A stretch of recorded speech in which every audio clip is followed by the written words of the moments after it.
What's up, ladies and gentlemen, and everyone in between? Welcome back to another episode of NieR Automata.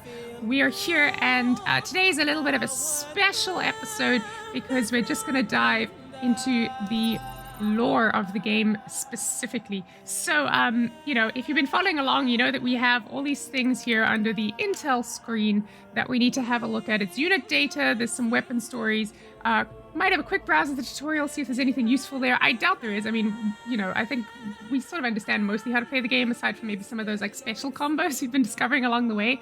But yeah, so this episode has been coming for a long time because we need to just basically learn a little bit more about the world and the characters and the stuff that's going on in it. So this is totally an optional episode. If this isn't the kind of thing that interests you, that's fine. You can skip to the next episode. You're not going to miss anything crucial, really.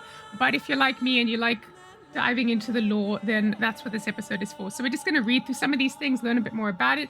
If there's a little bit of time at the end, we're also going to wrap up Jean-Paul's Melancholy, which is the little side quest we've been working on for a while. And it'll be great if we get that out of the way, because that means in the next episode we can dive straight into the main quest, because we've got a quest in the Resistance area to carry on with the main story. So that will be reserved for next time. But for now, let's dive straight in and see what is hiding away in this menu. So I haven't really explored it yet. I just know there's a bunch of things here. So we're just going to go systematically through it, see what there is, see if there's anything interesting to learn here. So first up, we got unit data, and we got some stuff on standard machines. We got a lot here. Wow. Okay, we got small stubby, the most common of these small machine life forms. These units bear a similarity to spring-powered toys created by humans in the past. This was likely done for the sake of increased productivity, though machine life forms are built from modular parts and have many variations. Equipped with projectile weapons, these units attack by firing energy rounds. While the masses of energy travel slowly, they have enough firepower to easily damage an android's armor. A pod's projectile attacks have no effect on shielded units, making close combat the most effective method of dispersal. I mean, these guys are easy to kill, right? They're the most basic enemy. Units equipped with electromagnetic shields are immune to a pod's projectile attacks and also damage all who come into contact with its shield. Extreme care is recommended. How do you fight that then? What's this, model viewer? Oh, look at that. That's super cool. Animation? What does animation do? Ooh.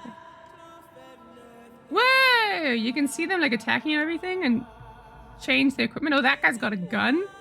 That guy's got a shield. Ah, that's the electromagnetic shield. So we saw that the one time, and I had no idea how to fight that because we hadn't seen that yet. This was in Jackass's quest. I still find that name hilarious. So now I know what that shield is. That's great. Okay, let's go to the next one. Multi-tier type. Created by stacking the bodies of multiple small stubbies, this sluggish machine lumbers ever northward, and performs no proper attacks. One is left to wonder why it even exists at all. Yeah. These are the ones we encounter in the desert, right? Small biped, a small machine life form with limbs similar to those of a human. Its less than sizable build makes it well suited to swift attacks. Medium biped, oh yeah, these guys are a bit more tough. This medium-sized machine life form possesses large human-like limbs. These arms give it tremendous versatility in battle as it can equip a great many weapons. A pod's projectile attacks have no effect on shielded units, making close combat the most effective method of dispersal. Yeah, when you see a shield, you just know you got to get up close, right? We know that. Goliath biped, these guys are tough, and they have two heads. I thought they had just one. Because if you look, they've got you can only see that. Oh, they got three heads. What? See, they got one between their legs, they got one on the back, and they got one at the top. That is so weird. Not even gonna lie. But the way they walk is so... They got on their heads and their arms as well. What the heck? This guy's got 5 heads, guys. That's just a little scary. Oof. They were tough to fight, though, but they're really fun, It's kind of like fighting a troll, I guess.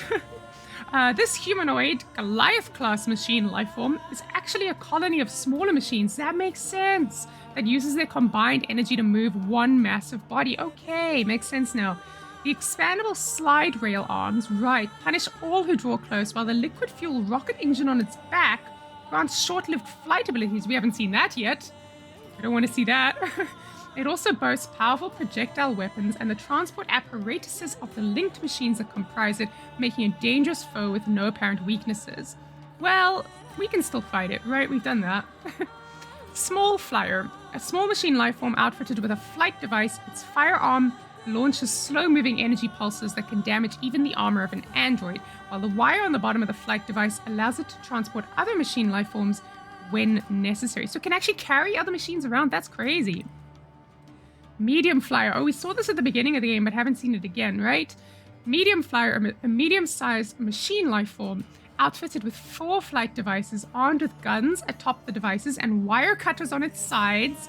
It's capable of taking on enemies in both close and long-range combat. The wires on the bottom of the flight devices allow them to transport other machine life forms when necessary. We have definitely seen this guy. I'm pretty sure we fought them right near the beginning, you know. Yep, there you go. I do remember that attack. Okay, small exploder. Do we have like... I don't think we've encountered... Have we encountered small exploders? Maybe I just don't remember it. A self-destruct device equipped with a small bipedal unit. Such simple construction means it is technically not classified as a machine life form. Its only function is to approach enemies and engage the self-destruct. A task made easier by its impressive speed. We can also self-destruct, right? We just haven't used it yet. Medium exploder, a self-destruct device equipped with a medium bipedal unit. Such simple can blah, blah, blah, blah, blah. That's all the same thing. Okay, that's all of the standard machines. Now we got desert machines. There's no explanation for standard machines. Okay, desert machines. These machine life forms evolved in the desert zone, wear garments, and engage in ceremonies based on the cultural rituals of past humans. The specific origin of this behavior is unknown, but it is assumed to be caused by contact with old human data. So we actually have like different I don't want to say races because I don't know how long they've been around, like if they have really differentiated that much, but almost like different ethnicities of desert machines. That's not desert machines, just machines in general. That's really interesting. So now I know that when we travel around the world, you got to watch out which region of the world you're in because you're going to meet different machine life forms. That's crazy cool. I love that. Okay, desert machines got small, stubby. Most common of the small machine life forms. This is the...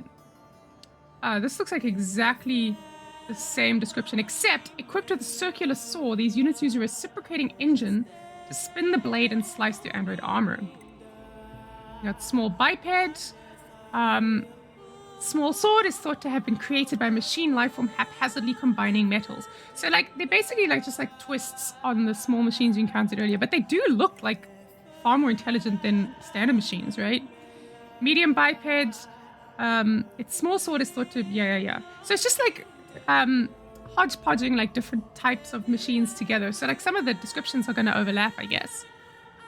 And you got... I think we fought one of these ones, the desert version of this.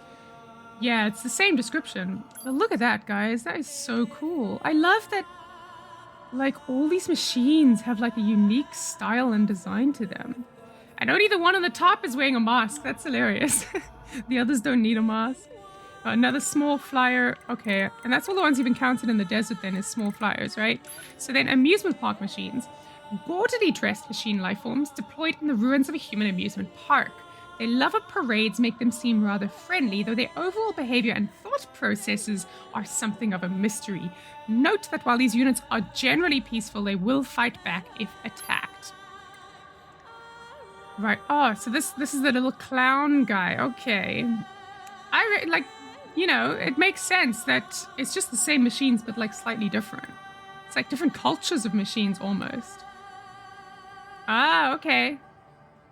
Certain units of this type have been known to replace their forms with projectile weapons. In addition to standard energy rounds, these units are also capable of firing powerful lasers. Can we see the laser? Ooh. I didn't see that. Oh, he's firing balloons. That is cool. A small stubby, small biped, medium biped. And then we got the small flyer. Oh, and that's it for the amusement park. Okay, then we got the village machines. Machine life forms that are part of the colony at Pascal's village. These are our friends, basically. Despite their machine origins, they despise conflict in all forms and willingly cut themselves off from the network as a result. They now live a peaceful existence deep in the forest, along with other machines who share their pacifistic beliefs. Okay, so these are pacifists. It's interesting because the amusement park machines seem like pacifists now, but they weren't when we arrived. Maybe they maybe they were under the, because we killed that robot that I keep referring to as the fat lady because I don't know what her name is. And as soon as we freed her, they were like, oh, thank you, you freed us, thank you. So I guess the amusement park machines are now pacifists as well. I wonder if this means like every group of machines, like desert machines, etc., also have some leader that if you kill them, then they will become free and like free will and all of that. Because that'd be super cool. It's kind of like you're also liberating the machines as you go. So I wonder why the village machines are already independent. If maybe they already broke free and they have their free will. Maybe it's like a resistance for machines, you know. Who knows? Yeah, they don't look that different from standard machines. Is it maybe the eyes? I think it's the eyes. So the normal machines look a little bit rusty, right? But these village machines almost look like a little bit cleaner, more brown with green eyes. So I guess that's the visual difference with them. Yeah, there's not really much of a description here. I love the flags because we saw them when we arrived. They had all the flags and everything. That's so cool. It's so nice to know that small sphere. We haven't encountered a small sphere robot yet, have we? And there's Pascal, our friend, a pacifist machine life form that despises conflict and strives endlessly for peace with humanity. This unit possesses incredible intelligence as well as a deep interest in the history of both humans and machines. Pascal, you seem very interesting, dude. I want to get to know you. Big sister machine. Oh, the small one is the big sister. I got confused. A machine life form searching for her lost little sister. She ventured into the desert after overhearing her sibling complain about the poor condition of her parts. The story serves as proof that sisterhood exists among machines. Yeah, so I've noticed there are like family ties and relationships and things like that, but I didn't know how developed it was, or if it was just like these machines just decided to be family members. I guess it kind of says, it's kind of saying that they kind of decide, because obviously you can't be born sisters, because our machine's born. I don't know. A little sister machine life form that got lost in the desert. According to Pascal, she's a good-natured girl who cares deeply for her older sister. Filled with curiosity, she spent most of the trip home bombarding NieR with uncountable questions. She returned home on her own after being escorted to the desert's entrance. Yeah, so the village machines are friends, and we're going to meet more of them as we go along, I guess. Special unit machines. What is this? How do you read that? I don't even know what that name is. Are we going to learn what that language is? Because that's not a language that any human I know speaks of. Anyway, okay, so this is what we fought right at the beginning in the prologue, right? A massive Goliath-class machine life form. So Goliath-class must just mean big. There's also those big, like, walking things. What are they? These Goliath bipeds are also Goliath-class, but they're way smaller than these ones, for example. A massive Goliath-class machine lifeform that resembles heavy machinery of old. While it appears to have been constructed solely for its destructive abilities, a closer look at its features tells a different story. While in combat, it comes after foes with a repurposed bucket wheel excavator. So, is this just here to like build something? Maybe expand the territory of the machines? Maybe the machines are just trying to live here. Maybe the aliens that sent them are already dead. The machines are just trying to have a peaceful life and we're bothering them. I don't know. And then this guy, right, so this was where the arms came from. A massive Goliath-class machine lifeform disguised as a building. The tremendous amounts of energy running through its body forces the unit to emit steam in order to stay cool. When attacking, the heat generated from its arms often causes them to become engulfed in flames. Thought to have been produced in limited numbers, multiple units were recently discovered at the abandoned factory. They were eventually destroyed by black box reactions from 2B and NieR. Okay, because we have a side quest to go to the abandoned factory. Now I understand, because I thought we hadn't been there yet because I didn't remember getting a quest to go there. But now I know the prologue was where the abandoned factory was. So we actually do probably need to go there alongside the main quest at some point, so we'll just have to figure out when we do that. Here we got this one. Oh, this is Mr. Naked Boy for some reason. This unit has achieved an unusual level of evolution among machine lifeforms as it possesses a strong resemblance to androids. Born naked from a cocoon of machine lifeforms, its movement was initially quite clumsy. It grew rapidly, however, and promptly began learning new methods of attack. Yeah, he became harder and harder and harder to kill, and eventually we just had to give up. We actually died the first time we fought him. Yeah. Does he have a name? No idea. Oh, there's another one here. It first appeared after splitting off from another machine. Right, because there were two of them at the end, right? Or am I right? Am I misremembering this? I don't know. Okay, we got this Goliath tank in the amusement park, found in the ruins of an amusement park. This tank-like Goliath-class machine life form has a tread-based system of locomotion that lets it cover all manner of terrain. Appearance-wise, the unit seems to be part of the park itself, right down to its decorative lights and a turret that fires colorful confetti. Strange enough, it also insists on obeying archaic traffic laws, even going so far as to use turn signals and brake lights. That is super cool. That's a nice detail. So, are these machines just copying what's left over from humankind? I don't know. We encountered this outside the amusement park as well, though. We've encountered it in the desert. Right? This is the what I keep jokingly calling the fat lady. I mean, I have to. Ooh, maybe it's a bit offensive, but it's just a reference to show isn't over until the fat lady sings. But I guess like out of context it can sound bad. So maybe I'll just call her the opera singer now so it doesn't sound like I'm being mean. A Goliath-class machine lifeform modeled after an opera singer. This unit attacked foes using the repurposed bodies of living androids. I remember this. Obsessed with a certain other machine lifeform, she put great thought into her appearance, even going so far as to cannibalize her own kind. Am I supposed to know who she's inspired by? Do you guys know? Do you want to like put that in the comments? Because I don't know who this is supposed to be a reference to. I mean, maybe it's Lady Gaga or something, but I feel like Lady Gaga is... Well, I guess she was around since before this game. Who knows? But she wasn't an opera singer, although she's a good singer. I don't know. But cannibalizing her own kind, that's scary.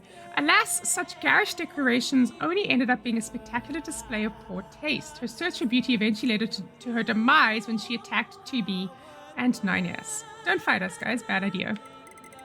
We've got amicable machines. Father Servo. Yes, this is the random guy we encountered on the rooftop in the city. A machine lifeform that wears a white belt and pursues the warrior's path. After suffering defeat at the hands of 2B and 9S during training, he shamelessly began to pester them for payment. What, our payment is we gotta train him? I don't know.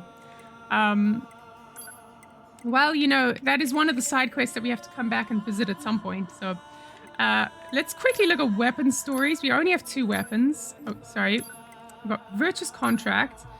How can I fight amidst this bloody vortex of a battlefield? How long, I wonder? And then level 2, how long can I continue to protect what I love amidst this endless war? How long, I wonder? And this is the sword that 2B came with. So maybe this is 2B's thoughts. Who knows? You can hide the text, bring it back. Yeah, because look at that. That's 2B and 9S very clearly, right? So I wonder if that's about the 2 of them. We got Virtuous Dignity. I don't know what the symbol is. It looks like a dead person with like ghosts coming around the outside. Or like spirits. Don't know what that is. The elegant white spear was crafted by a tyrant as a gift for his wife, whose parents he had killed years earlier. She slipped it under the bed they shared, then later used it to run him through 30 times. Why does this remind me of like that anime section from Kill Bill? Goodness. What? That is a dark story. Should I be using that spear? I don't know. All right, let's have a very quick look at the tutorials. I'm sure we basically know all of this. Checking if there's anything here I don't know. This is really easy stuff, actually. Yeah. You can fish near water, but I still don't know what fishing does. Combat controls, yeah. Hard program, perfect evade with precise timing, and then countering we know how to do. Hold the 2 to self-destruct. So if you really feel like you're screwed, you can always self-destruct your way out of a combat scenario. I'm not sure what the price of that is. Do you like lose everything in your inventory? Or everything you picked up since the last save? These are good questions. Who knows? Flight unit controls, yeah. Straightforward stuff. Animal riding controls. There's nothing special there. System menu allows you to check intel, change gear, adjust settings, and more. Minimap shows geography. That's the objective, yes. Access points, right? These are the save points. Cleverly disguised access points, little red dots.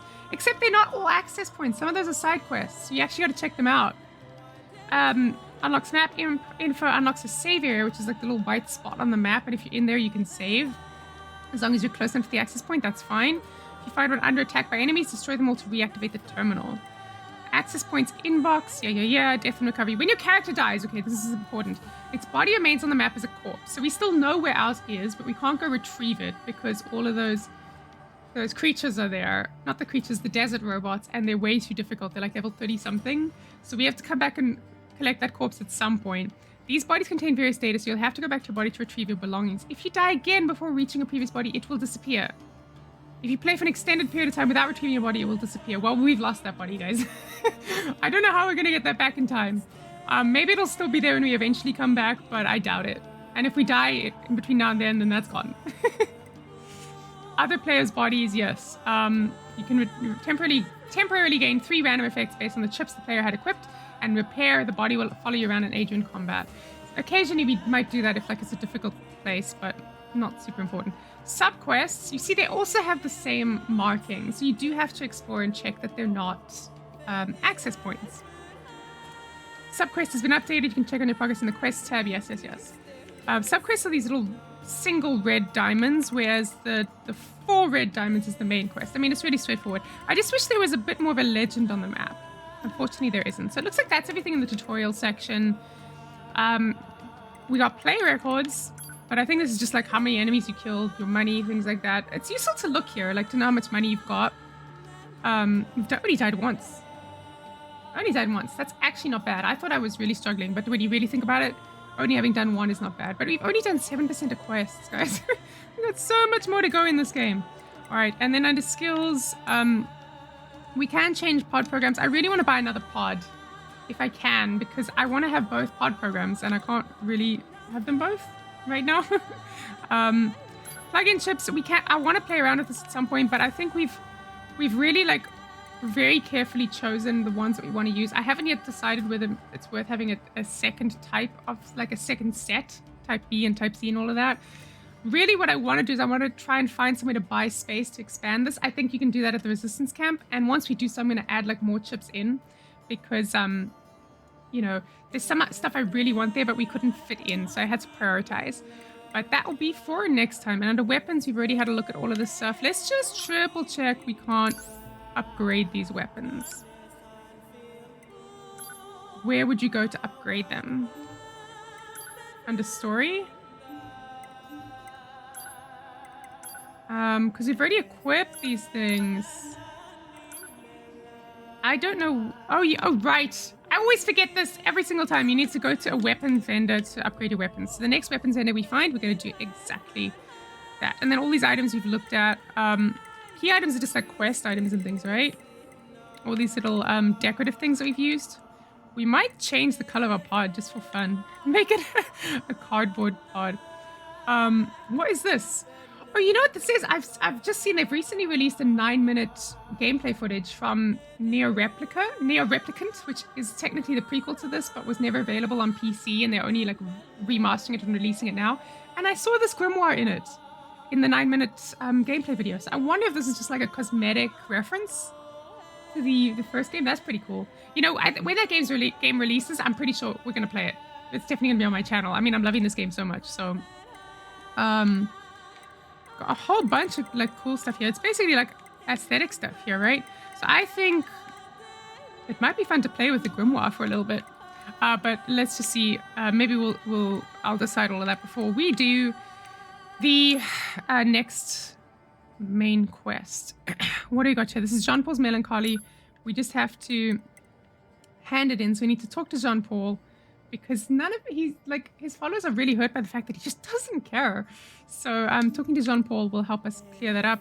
Jackass has one last bit of data. It's the last batch. I have to defeat all the enemies in 30 seconds without taking damage, but they're quite a bit higher level than me, so I think we have to wait a little bit, come back.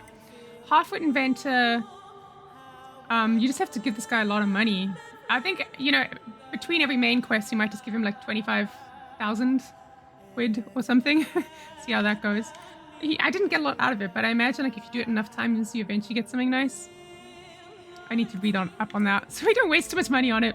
And then the Wandering Couple, this is the one we have to go to the abandoned factory to collect the elaborate gadget. So it might be worth coming back for that. For now, we have a bit of time left, So we are going to very quickly make a very quick trip over to Pascal's village, where we're going to turn in Jean-Paul's melancholy. And then the very next time we come back, I'm going to run off to just in front of the resistance camp, do all my setup, change some pods, maybe whatever, some aesthetic stuff. And we're just going to start in the next episode with resistance camp. So we're just going to finish up now, go hand in Jean-Paul's melancholy. We're out here in the desert. Should be a fairly quick trip because we know the way like quite well at this point. Yeah, it's quite nice feeling like the world is so big, but you kind of eventually learn the way around it. Oh goodness, it's nice to have that lady not singing anymore. It was actually starting to get a bit repetitive. And I'm sure the whole video is gonna have like the music copyrighted, because that's what happens with certain games. Like people who own the music just copyright all the music, so you like any ads, just they get all the revenue. It's a problem with stuff like games and movies, but it is what it is. But yeah, this game is super cool, and I've definitely enjoyed the sense of like a larger world. And reading all that lore really helped, because I kind of understand a bit more about the layouts of like not just the world, but the kinds of robots we have. And I think it was super cool to learn that okay, so those are temporary effects. That's good to know, because I thought those were like items you pick up and you have to decide to use them, but it's great to know that you just get a temporary boost. Anyway, what I was saying is it's nice to know that, you know, like all the robots we encounter have like different factions, almost, ethnicities, cultures, whatever. And so all the ones here in the desert are one particular group of robots, which is not seen elsewhere. And then you got all the ones in the city, which are your standard robots. And when you head out to the amusement park, you also got your own group, which are now friends with us. And the same with the village machines. So we basically got allies with two groups of robots, and we got the resistance camp. But it'll be really cool to see if, like, as time goes on, we get more and more allies, and like more and more the robots become our friends. Because I don't totally know what to do with that, you know. Does this game then become about, you know, teaming up with the machines against something? Is this plot going to change completely? Because I thought maybe, you know, the whole plot was supposed to be we're fighting to free the world from the machines so that humankind can come back in. But it seems like that might simply not be what's happening anymore, you know? It might be that the story is like not at all what we think it is. And I'd be really excited to find out if that is the case. We're just going to run right past these guys because they can't do anything to us, right? They've just got all this little bit of extra armor on. Even the description of them said that they're basically useless. So it'd be a little bit pointless to fight them and waste our time on that. We'll probably have to fight a few others as we go through the city, but yeah. So Jackass is here. We will have to come back for this quest at a later point. So I did do some reading. Let's just pick up the bodies, get the bonus stuff. You know, you get experience and gold and things like that. I think that's experience, that number that we got. Or is that healing? I'm not sure. But what I was going to say is I did some reading on the side quests. So I said last episode I need to read up and find out whether it's worth doing all the side quests.